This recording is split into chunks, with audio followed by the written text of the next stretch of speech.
Hey, welcome back, team. This is episode 5 of the Absentee Farmer mini series. Now, the idea that we are trying to accomplish here is we didn't want to do anything. I wanted to be lazy and sit on my ass, and all I wanted to do was tweak the numbers, kind of the automated farmer kind of a thought process.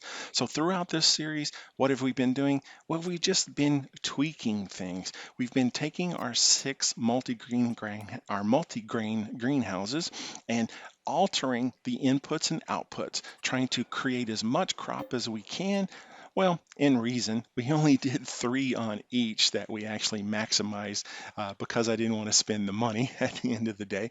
And what we wanted to do is be able to take our starting value, which was $100,000.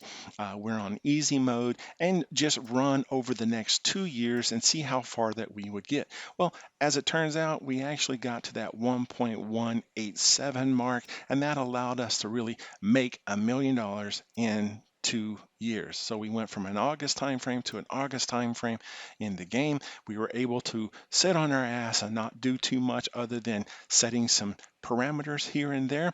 We were able to sell directly from our factories or sell directly from our greenhouses. That allowed us to stay inside, stay in the shade, and put our feet up and sip a little brewski and have a little fun watching us money roll in while we didn't do anything. Now, we are getting down to the point where we need to restock on our greenhouses, and then what we would need to purchase on that is like we've already talked about before.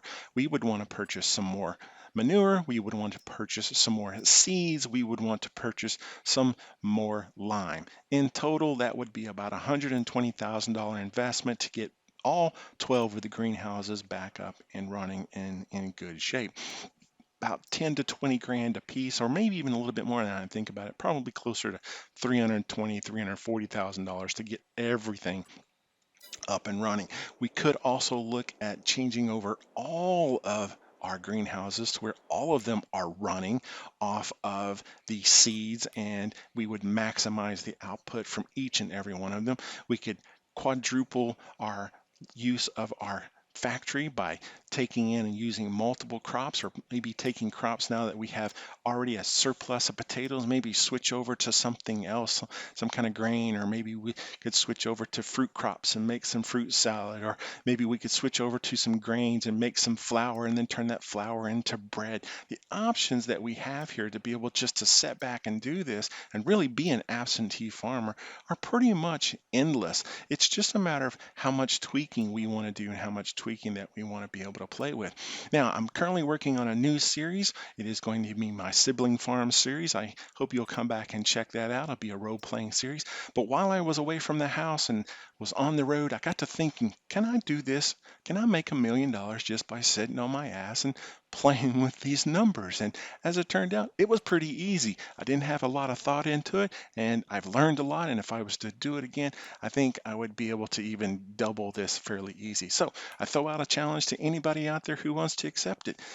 See what you can do in 2 years and see how much money you can make just using production facilities and greenhouses or whatever you want to use.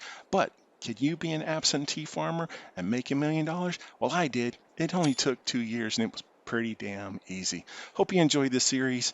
Come back and see me again sometime. Take care.